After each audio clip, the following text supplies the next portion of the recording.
Da, am revenit cu partea a doua. Ok. Așa. Da, am revenit cu partea a doua.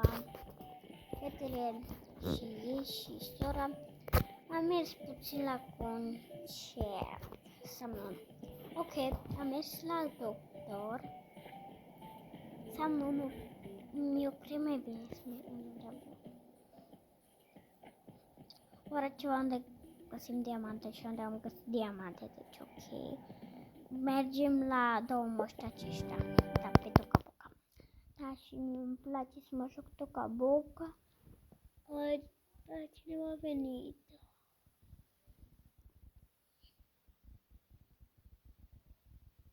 Hai că revin puțin. Era mama că a venit de la magazin, da. Așa, deci asta așa. Să pun aici. Deci, vedeți, era aici așa. Și acolo unde am și în verde, deci, da.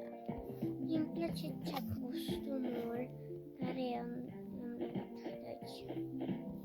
Nu știu unde am pus. Ok. Asta e. Să te joci cu acesta. Mie-mi place tare. Am dat.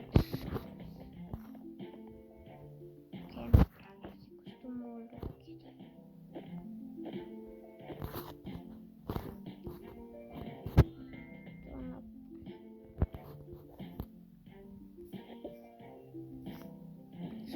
de fete, dăm de fete haine pe el. Ok, hai să mergem. Vă arăt codul, deci cum să faceți, dar trebuie să puneți bani, știu. Dar nu este niciun bai. Acum a venit altcineva, deci să mor eu dacă mai vine aici cineva.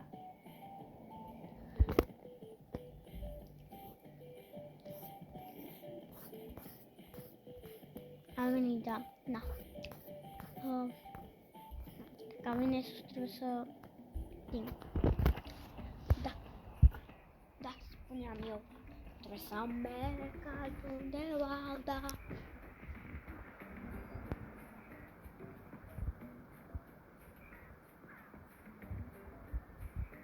Deci, oh my god, am făcut ceva.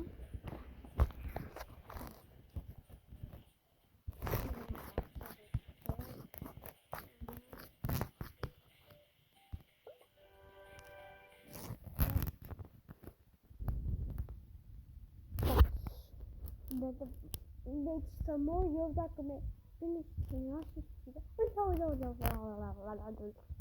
Revenim partea a doua energia, dar revenim fiindcă trebuie să văd ce face. Am revenit acasă și trebuie să o punem pentru ei, adică pentru ea, pentru ei.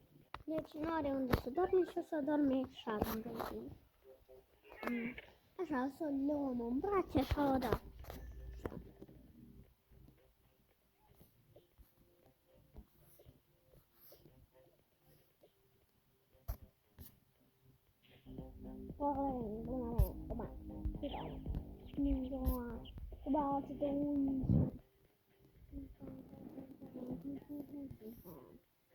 Revenim cu partea a doua.